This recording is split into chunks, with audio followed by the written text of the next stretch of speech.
உள்ளிந்திரியங்கள். நீர் என் உள்ளிந்திரியங்களை கைக்கொண்டிருக்கிறீர். என் தாயின் கர்ப்பத்தில் என்னை காப்பாற்றினீர். நான் பிரமிக்கத்தக்க அதிசயமாய் உண்டாக்கப்பட்டபடியால் உம்மை துதிப்பேன். உமது கிரியைகள் அதிசயமானவைகள், அது என் ஆத்துமாவுக்கு நன்றாய் தெரியும். நான் ஒளிப்படத்திலே உண்டாக்கப்பட்டு பூமியின் தாழ்விடங்களிலே விசித்திர வினோதமாய் உருவாக்கப்பட்டபோது என் எலும்புகள் உமக்கு மறைவாய் இருக்கவில்லை. என் கருவை உம்முடைய கண்கள் கண்டது. என் அவயவங்களில் ஒன்றாகிலும் இல்லாத போதே அவைகள் அனைத்தும், அவைகள் உருவேற்படும் நாட்களும் உமது புஸ்தகத்தில் எழுதியிருந்தது. தாவீது கர்த்தருடைய கரத்தின் கிரியையாய் இருக்கிறார். ஒரு எந்திரத்தை உண்டு பண்ணுகிறவருக்கு அது எப்படி இயங்கும் என்பது நன்றாய் தெரியும். கர்த்தரே நம்மை உண்டாக்கியவர். நம்மை உண்டாக்கின கர்த்தர் நம்மை நன்றாய் அறிந்திருக்கிறார். நீர் என் உள்ளிந்திரியங்களை கைக்கொண்டிருக்கிறீர் என்று தாவீது கர்த்தரிடத்தில் சொல்லுகிறார். கர்த்தர் தாவீதை பூரணமாய் ஆளுகை செய்கிறார். தாவீதனுடைய சரீரத்தின் எல்லா அவயவங்களையும் கர்த்தர் ஆளுகை செய்கிறார். தாவீது தன்னுடைய தாயின் கர்ப்பத்தில் இருந்தபோதே கர்த்தர் அவரை காப்பாற்றினார். என் தாயின் கர்ப்பத்தில் என்னை காப்பாற்றினீர் என்னும் வாக்கியத்திற்கு என் தாயின் கர்ப்பத்தில் என்னை உண்டாக்கினீர் என்று பொருள். தோலையும் சதையையும் எனக்கு தரித்து எலும்புகளாலும் நரம்புகளாலும் என்னை இசைத்தீர். எனக்கு ஜீவனை தந்ததும் அல்லாமல் தயவையும் எனக்கு பாராட்டினீர். உம்முடைய பராமரிப்பு என் ஆவியை காப்பாற்றினதே. யோபு 10:11-12. நம்முடைய ஆத்துமா நமக்குள் மறைவாக இருக்கிறது. தேவனே நம்முடைய ஆத்துமாவை மறைவாக வைத்திருக்கிறார். கர்த்தர் எப்போது விரும்புகிறாரோ அப்போது மறைவாக இருக்கிற நம்முடைய ஆத்துமாவை வெளிப்படுத்துகிறார். தாவீது கர்த்தரை துதிக்கிறார். கர்த்தரே தன்னை உண்டாக்கினார் என்று தாவீது அறிக்கை செய்கிறார். நான் பிரமிக்கத்தக்க அதிசயமாய் உண்டாக்கப்பட்டபடியால் உம்மை துதிப்பேன். கர்த்தரே நம்மை உண்டாக்கியவர். கர்த்தர் நம்மை உண்டாக்குவதற்கு நம்முடைய பெற்றோரை தம்முடைய கருவிகளாக பயன்படுத்தி இருக்கிறார். கர்த்தருடைய கிரியைகள் அதிசயமானவைகள், அது தாவீதின் ஆத்மாவுக்கு நன்றாக தெரிந்திருக்கிறது. தான் உண்டாக்கப்பட்ட விதத்தை தாவீது கர்த்தரிடத்தில் சொல்லுகிறார். நான் ஒளிப்படத்திலே உண்டாக்கப்பட்டு பூமியின் தாழ்விடங்களிலே விசித்திர வினோதமாய் உருவாக்கப்பட்ட போது என் எலும்புகள் உமக்கு மறைவாய் இருக்கவில்லை என்று தாவீது கர்த்தரிடத்தில் அறிக்கை செய்கிறார்.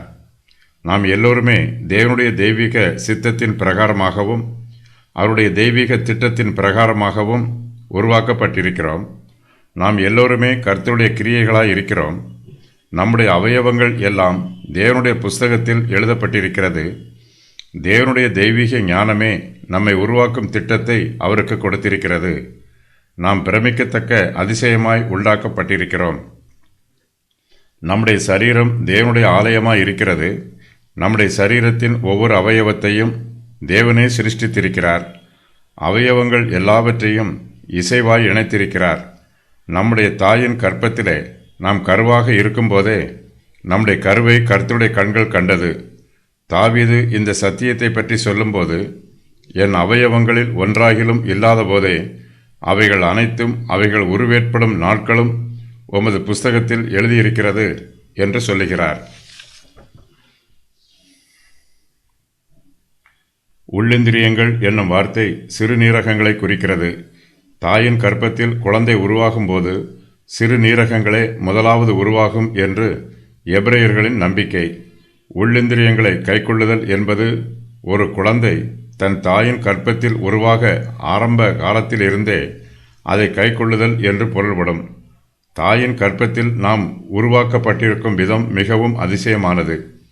இதை சங்கீதக்காரர் உணர்ந்து இவ்வாறு சொல்லுகிறார். நான் பிரமிக்கத்தக்க அதிசயமாய் உண்டாக்கப்பட்டபடியால் உம்மை துதிப்பேன். உமது கிரியைகள் அதிசயமானவைகள், அது என் ஆத்மாவுக்கு நன்றாய் தெரியும்.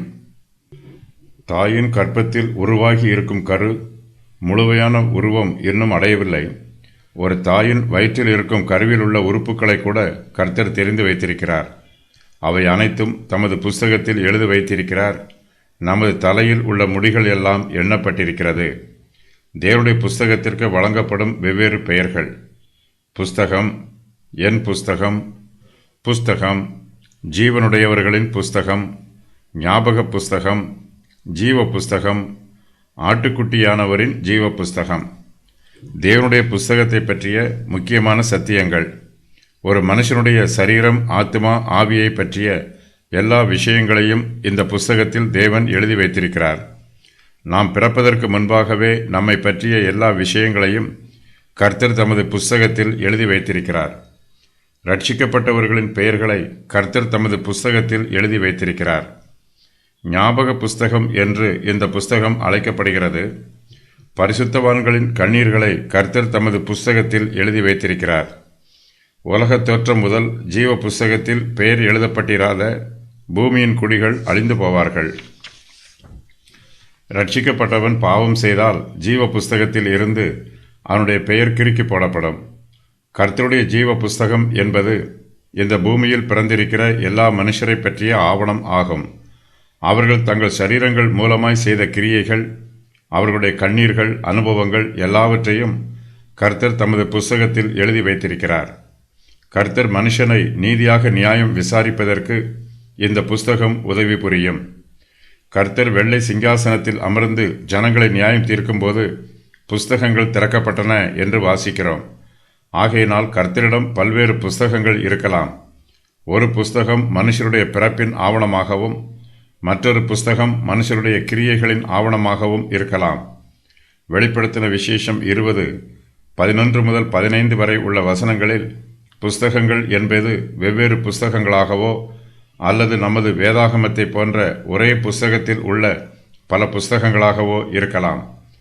நமது சரீரம் தாயின் கர்ப்பத்தில் உருவாக்கப்படும் காலத்தில் இருந்தே நமது அவயவங்களில் எதுவும் பூரணமாக உருவாக்கப்படுவதற்கு முன்பாகவே கர்த்தர் நம்மை பூரணமாக அறிந்து வைத்திருக்கிறார்.